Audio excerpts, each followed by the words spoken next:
Shalom semuanya, senang kembali dalam Deep Talk with Pasik. Kita bisa melanjutkan tadarusan kita ya. Minggu kemarin Jumat dan Sabtunya tidak ada karena kita baru menyelesaikan kitab Amsal dan sekarang kita masuk tadarusan Mazmur ya. Semoga kita bisa mendapatkan sesuatu dari pendalaman kita ketika bertadarusan dari Mazmur atau Zabur ya, yakni kitab puisi, kitab prosa sastra yang tentu meskipun bentuknya puisi dan prosa, ada muatan-muatan kebenaran. Yang tentu kalau kita membacanya ya kita nggak boleh membaca secara literal ya. Saya selalu berkali-kali berkata bahwa bahasa puisi itu bahasa yang bukan bahasa yang nggak kita bisa pahami literal, tapi itu bahasa-bahasa yang ya kalau kita orang awam agak lebay gitu ya. Jadi agak hiperbola. Jadi mendengarkan puisi itu harus pendalaman, butuh pendalaman supaya kerikmanya itu dapat. Jadi nggak bisa kita tafsirkan literal gitu saja ya. Meskipun itu firman Tuhan, Bapak Ibu. Karena Bapak Ibu harus paham ketika para penulis Mazmur ini menuliskan Mazmur, di otak mereka itu tidak sedang berpikir menuliskan firman Tuhan, menuliskan sebuah pengajaran. Karena ketika Mazmur itu dibuat dalam konteksnya, itu kan sebagai puji-pujian, sebagai syair lagu ya, ungkapan perasaan emosional, meskipun emosionalnya itu bisa positif bisa negatif ya, bisa ketakutan, bisa sukacita, itu kan emosional juga ya. Nah itu yang dibahasakan ya. Jadi mereka ketika nulis, Daud dalam hal ini ketika nulis Mazmur tidak sedang berniat mengajarkan kebenaran kepada anak dan siapapun yang menyanyikan, itu hanya cuma ekspresi emosional hati dia dalam perjalanan kehidupannya, dalam hubungannya dengan sesama, dalam hubungannya dengan Tuhan juga. Ya, itu yang diekspresikan. Nah, untuk bisa mengetahui makna ketika Daud itu menuliskan Mazmur ini, ya kita harus mendalami situasinya Daud lagi gimana saat itu. Nah, itu pendalamannya luar biasa. Jadi nggak bisa itu kita tafsirkan literal gitu saja, ya. Meskipun itu ada di Alkitab kita. Ya, sebelum kita mulai, kita tundukkan kepala, kita doa. Bapak yang baik, terima kasih buat hari ini kami boleh kembali melanjutkan tadarusan Alkitab kami dan kami mau mulai membahas tentang Mazmur. Bicara kepada kami, berikan kami hikmat dan rema-Mu sehingga lewat pertolongan Roh Kudus kami mendapatkan sesuatu setelah kami membaca Mazmur ini. Jangan satupun kami yang kau lalui, kami siap diberkati. Haleluya. Yuk kita buka Mazmur 1 Bapak Ibu. Mazmur 1 ya, kita akan baca Mazmur 1, jalan orang benar dan jalan orang fasik. Ayat 1-nya. Berbahagialah orang yang tidak berjalan menurut nasihat orang fasik, yang tidak berdiri di jalan orang berdosa, dan yang tidak duduk dalam kumpulan pencemooh. Tapi yang kesukaannya ialah Taurat Tuhan, dan yang merenungkan Taurat itu siang dan malam. Ia seperti pohon yang ditanam di tepi aliran air yang menghasilkan buahnya pada musimnya, dan yang tidak layu daunnya. Apa saja yang diperbuatnya berhasil, bukan demikian orang fasik. Mereka seperti sekam yang ditiup angin. Sebab itu orang fasik tidak akan tahan dalam penghakiman. Begitu pula orang berdosa dalam perkumpulan orang benar. Sebab Tuhan mengenal jalan orang benar, tapi jalan orang fasik menuju kebinasaan. Haleluya, terpujilah nama Tuhan. Ayat di dalam Mazmur 1 kan ya cuma sampai ayat ke-6 saja Bapak Ibu ya. Jadi tidak banyak yang bisa kita dapatkan dari Mazmur 1. Terlebih Mazmur 1 ini kalau menurut saya sih Bapak Ibu sudah sering membacanya. Dan mungkin di banyak daripada ratusan pasal Mazmur 1 itu mungkin paling sering kau dengarkan dalam bentuk khotbah. Ya. Karena ya kalimatnya pendek dan juga kalimatnya begitu cukup terang ya, meskipun pakai bahasa puisi tapi kita bisa menemukan kebenarannya atau makna terdalamnya tuh secara kasat mata dari membaca teksnya saja. Misalnya tadi ya, berbahagialah orang yang tidak berjalan menurut nasihat orang fasik. Itu kan berarti kan orang berbahagia nih bahasa terjemahan yang lebih tepatnya itu diberkatilah. Ya. Jadi kalau bahasa Yunaninya tuh makarios ya. Ya. Diberkatilah atau berbahagialah itu kurang lebih kalimat yang sama. Kalau berbahagia itu kan kita tuh ya lebih kepada area psikologi, ya, area kejiwaan, berbahagia, jiwa kita berbahagia. Tapi kalau diberkati itu orang lebih lebih membayangkannya area yang fisik ya. Eh, area-area diberkati, area-area yang duniawi gitu ya.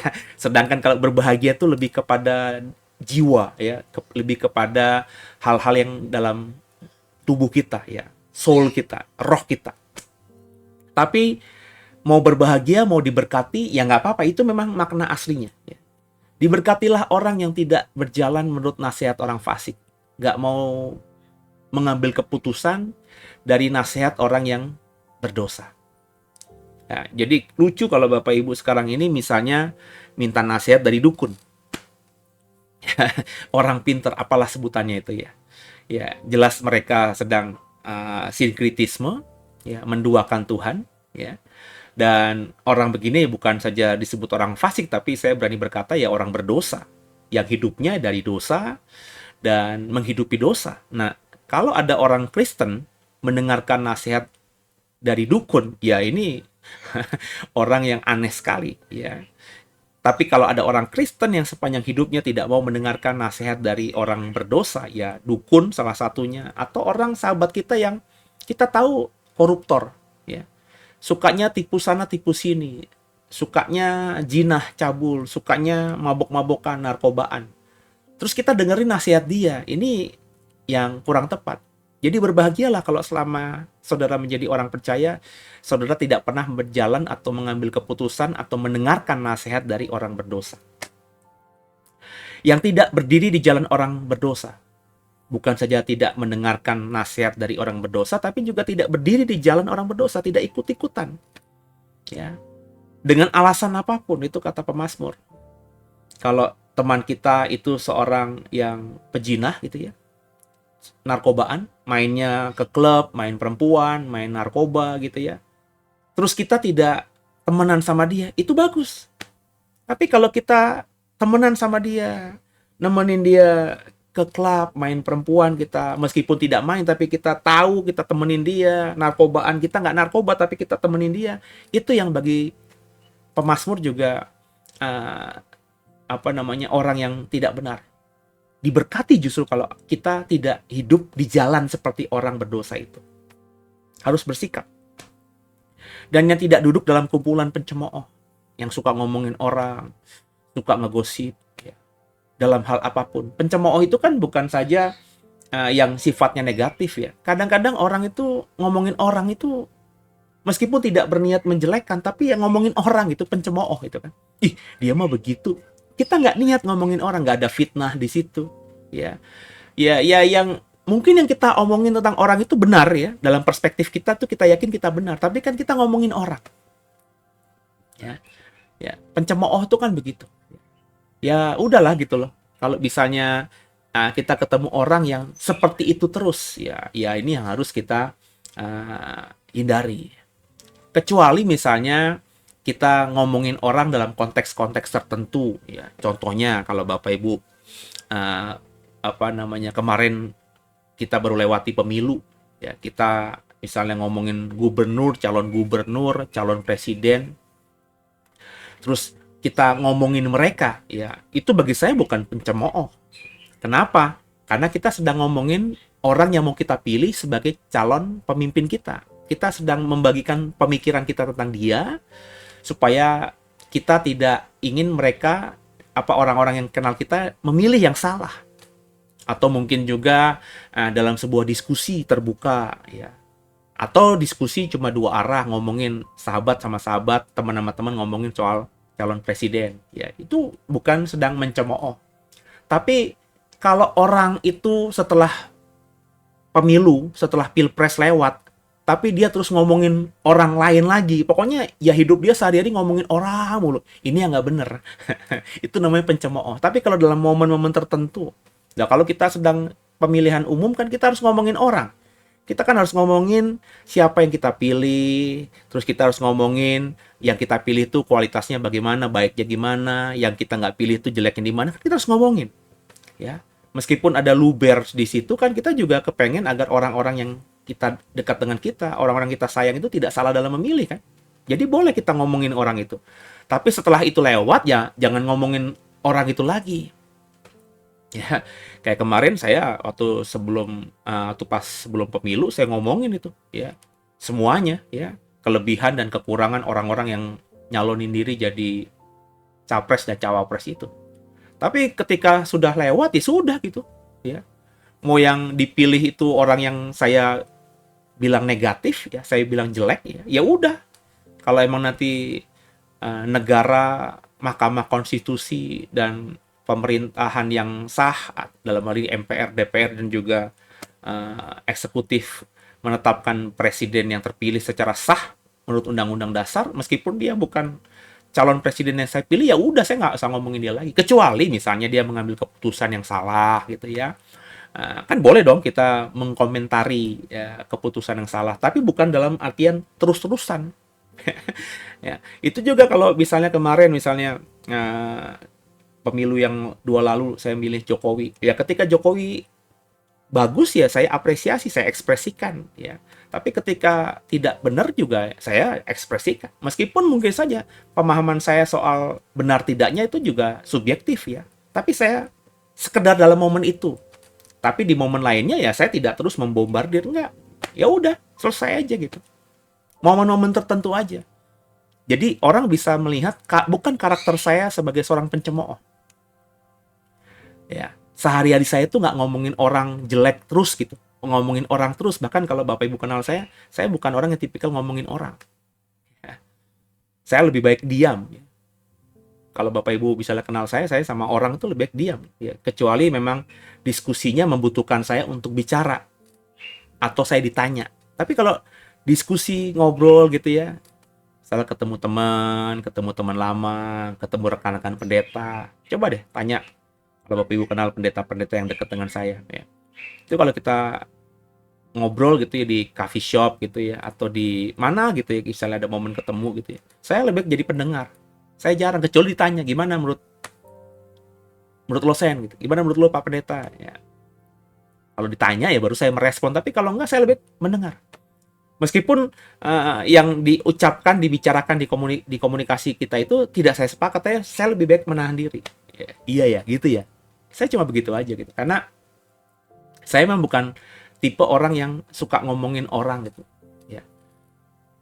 Tapi tadi ketika ada momennya ya kita ngomong, gitu ya saudara ya. Dan orang yang diberkati itu selain tidak melakukan hal tadi, kata pemazmur ini adalah yang sukanya Taurat Tuhan. Merenungkan Taurat itu siang dan malam. Merenungkan di sini dalam bahasa aslinya, ini bukan saya mendalami ya, karena ini udah ayat yang sering saya khotbahkan, jadi saya cukup tahu ya. Di otak saya paling dalam itu nggak mungkin hilang gitu ya. Kata merenungkan di sini bukan cuma sekedar membaca. Ya. Kesukaannya ialah Taurat Tuhan, dan yang merenungkan siang dan malam itu bukan cuma membaca Alkitab. Taurat ini kita tafsirkan Alkitab kita ya. Tapi benar-benar mengkontemplasikan, benar-benar mendalami. Itu kalau dalam bahasa saya sering, makanya saya bikin tadarusan ini, saya nggak seperti pendeta lain atau gereja lain yang mengajak jemaatnya untuk orang yang mau mendengarkannya untuk baca 5 pasal, 10 pasal.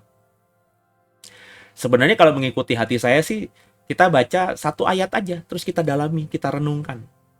Cuma karena ini konteksnya tadarusan Alkitab, kalau saya cuma bikin program mendalami satu ayat doang, itu kalau Kejadian sampai Wahyu kita harus bagikan, saya nanti 10 tahun lagi juga belum kelar. Saya mungkin sampai mati belum selesai. Saya nggak mau. Paling nggak target saya itu ya sebelum saya mati ya paling nggak Kejadian sampai Wahyu udah pernah lah kita tadarusin. Nanti kalau saya di umur panjang lagi ya kita mulai mungkin lanjutkan lagi dengan versi yang agak berbeda gitu ya.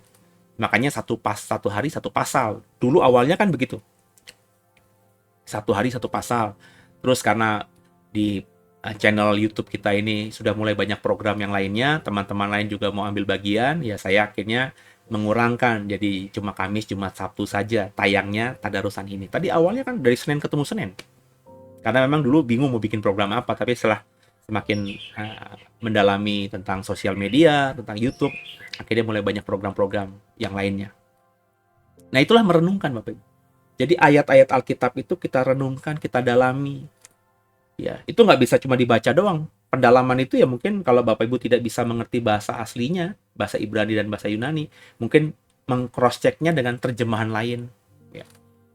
Itu yang sering saya sampai berbusa-busa ngomongnya gitu. Karena banyak orang Kristen itu masih menganggap bahwa Alkitab bahasa Indonesia kita tuh yang terbaik gitu. Seolah-olah bahwa penerjemahan ke dalam bahasa Indonesia itu penerjemahan yang paling sempurna. Enggak gitu Bapak Ibu. Banyak sekali penerjemahan ke dalam bahasa Indonesia yang kurang tepat. Kalau memang kita menguasai bahasa aslinya, kalau kita memang menguasai atau pernah baca terjemahan-terjemahan lain, banyak yang tidak tepatnya. Jadi ini memang manusiawi. Saya tidak bilang Alkitab bahasa Indonesia itu sesat atau salah, tidak. Tapi menganggap Alkitab bahasa Indonesia itu Alkitab terbaik, sempurna, ya itu yang salah. Nggak ada Alkitab terjemahan yang sempurna itu, Bapak Ibu. Ya. Orang kita membaca Alkitab dalam bahasa aslinya aja kita masih bisa berbeda pendapat kok. Nangkep ya? Ini antara pakar bahasa Yunani misalnya, bahasa Perjanjian Baru ya. Ini pakar bahasa nih. Itu ketika mendalami satu teks Alkitab Perjanjian Baru bahasa Yunani, itu bisa berbeda pendapat. Itu padahal ukurannya sama-sama teks aslinya. Ya. Ini apalagi kalau sudah menafsirkan lewat terjemahan. Ya, terjemahannya aja bisa salah, ya, kurang tepat, dan kita juga mau megang terjemahan yang mana. Itu makanya saya selalu mengatakan bahwa kalau kita mau membangun pemahaman kebenaran firman Tuhan dari Alkitab dan ukuran kita itu terjemahan, cobalah baca beberapa terjemahan. Jangan cuma satu.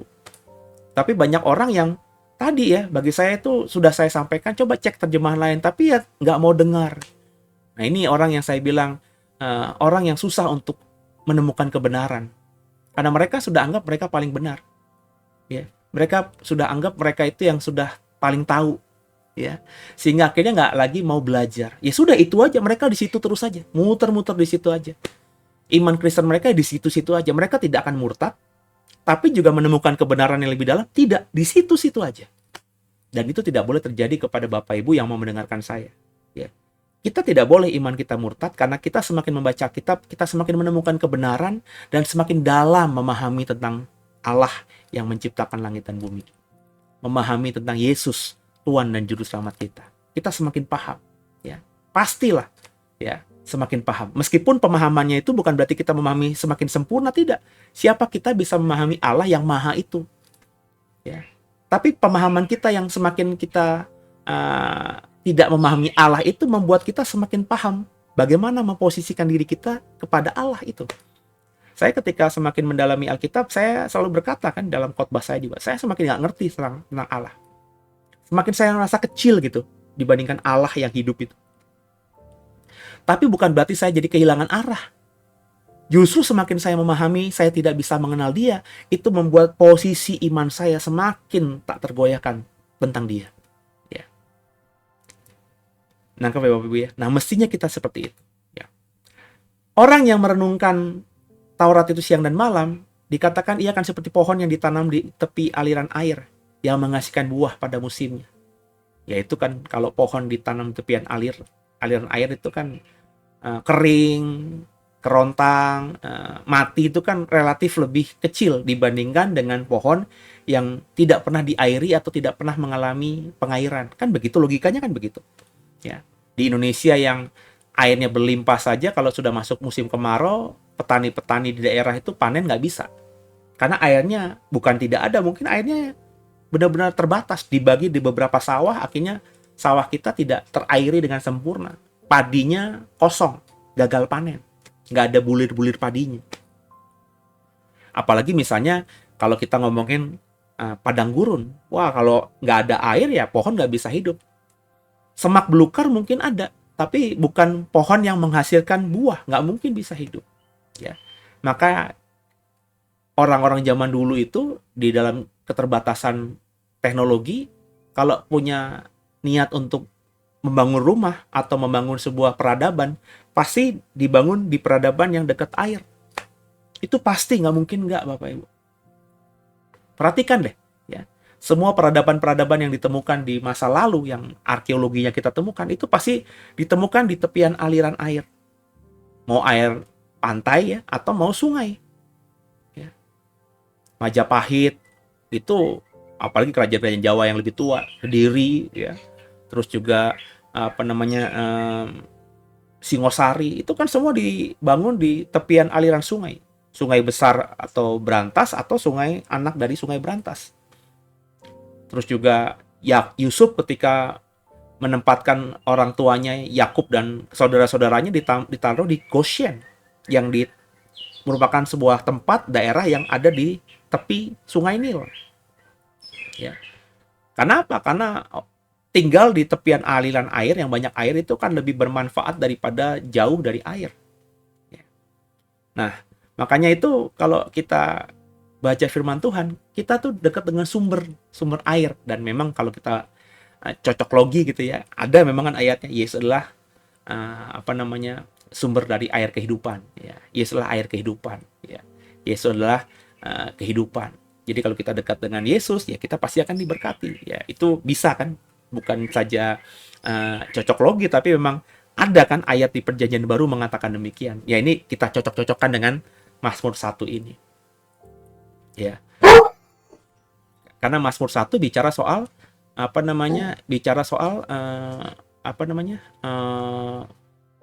pohon yang ditanam di tepian aliran sungai. Ya. Kan nggak ada hubungannya mestinya dengan Yesus yang adalah air kehidupan itu, tapi bisa dihubungkan ya. Nah, sebab itu orang fasik tidak akan tahan dalam penghakiman, ya. Begitu pula orang berdosa dalam perkumpulan orang benar. Sebab Tuhan mengenal jalan orang benar, tapi jalan orang fasik menuju kebinasaan. Nah, ini kalau kita perhatikan dengan sungguh, ya, kita akhirnya memahami, mengetahui bahwa kalau kita hidup benar-benar merenungkan firman Tuhan, kita akan terus berbuah. Ya. Nah, orang fasik itu nggak akan tahan sama yang nantinya penghakiman. Orang berdosa juga nggak akan bisa kuat juga dalam kumpulan orang benar. Sebab kalau kita ada dalam kumpulan orang benar, kalau memang dia orang fasik atau orang berdosa, dia akan merasa awkward sendiri, aneh sendiri. Ya. Sebaliknya juga, orang benar ketika benar-benar benar ya, ketika berada di kumpulan orang fasik, orang berdosa, pasti dia nggak akan nyaman. Karena frekuensinya nggak sama gitu. Ya. Makanya